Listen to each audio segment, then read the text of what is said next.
Hey everyone, and welcome to today's Explainer. We are jumping straight into a massive, kind of invisible mystery today regarding our complex relationship with modern food.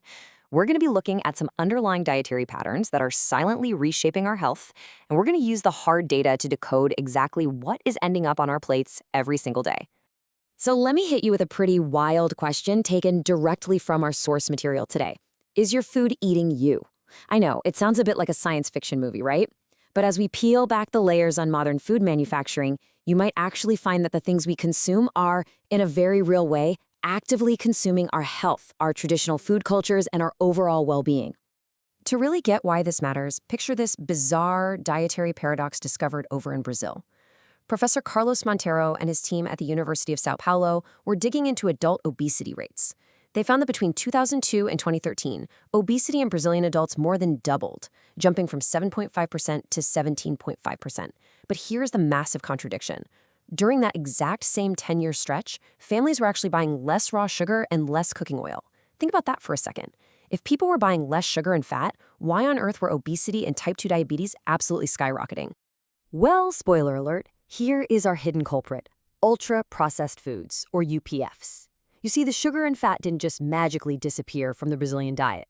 They basically went undercover. People had slowly shifted away from cooking real meals with basic ingredients, and instead, their consumption of ready-to-eat, sugary, heavily packaged factory food completely surged. The enemy wasn't the sugar bowl sitting on the kitchen table, it was the factory packaging itself. All right, so here's our game plan for today.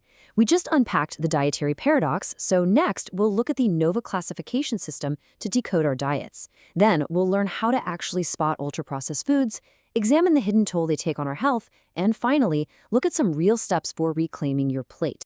Let's dive into Section 1, the NOVA food classification.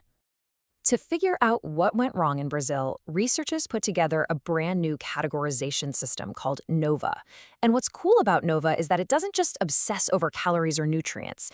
It looks at the extent and the purpose of food processing. It all starts with Group 1, unprocessed or minimally processed real foods. We're talking about the edible parts of plants, like seeds, fruits, and leaves, or animal products, like eggs and raw chicken. Sure, they might be boiled, roasted, or frozen to make them safe to eat, but they are not industrially processed. This group right here should absolutely form the foundation of our diets. Next up is Group 2, which consists of processed culinary ingredients. These are substances we get directly from nature or from Group 1 foods through simple processes like pressing, refining, or milling. Think salt, sugar, olive oil, and butter. Now, obviously you don't sit down and eat a whole bowl of Group 2 ingredients by themselves. Instead, we use them in small amounts to cook and season those Group 1 foods to make them delicious. Moving right along to Section 2, spotting ultra-processed foods.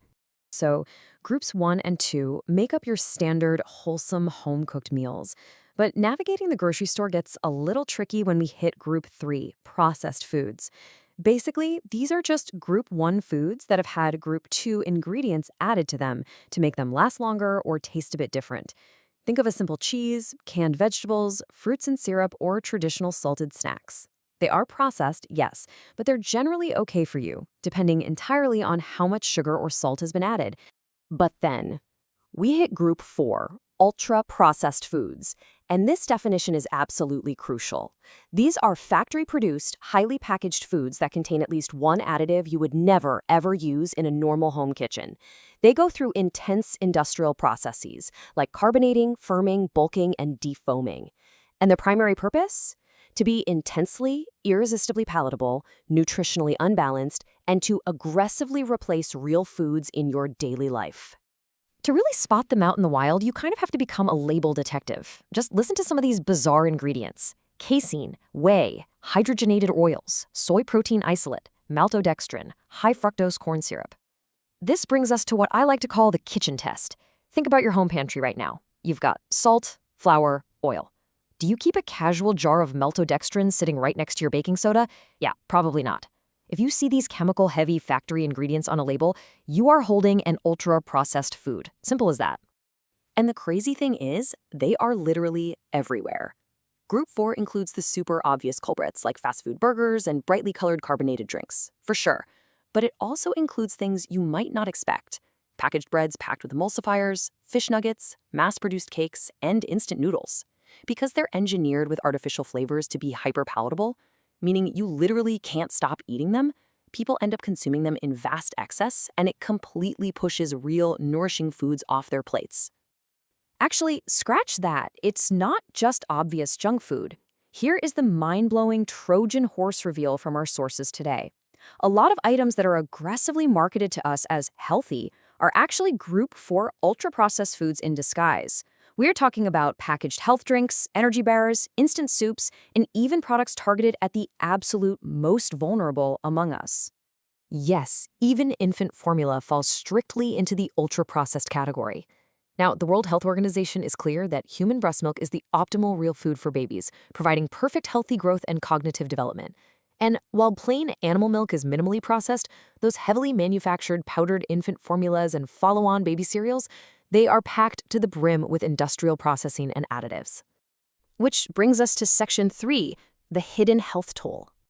So, what actually happens to our bodies when our diet gets completely hijacked by these factory creations? The hidden health toll is honestly staggering.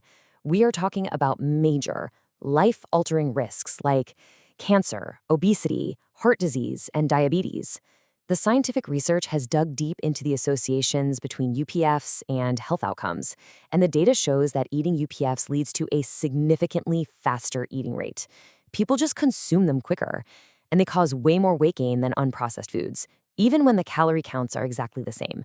This directly leads to spikes in obesity, asthma in kids, cardiovascular diseases, depression, and irritable bowel syndrome. And this leads us to a frankly shocking scientific consensus from the source material. Out of all the research done, not a single study found a beneficial health outcome associated with consuming ultra-processed foods. Zero. None. Every single time these foods were studied in association with human health, the outcomes were either neutral at the very best or, vastly more often, severely negative. Okay, let's pivot to Section 4, Reclaiming Your Plate. Time for some good news. I know all that data sounds pretty grim, but how do we actually use this knowledge to see through the illusions of the food industry? Well, our sources lay out 4 incredibly clear, actionable steps to reclaim our plates. Step 1. Make Group 1 and 2 foods the true basis of your diet. Eating real, minimally processed food naturally boosts your immunity and helps beat obesity. Step 2. Become a label detective. Always check for those bizarre kitchen test additives before you toss something in your cart. Step 3. Don't let yourself be misled by aggressive food advertising or celebrities pushing so-called health drinks. And Step 4. Trust reliable public interest sources like the WHO rather than flashy industry marketing.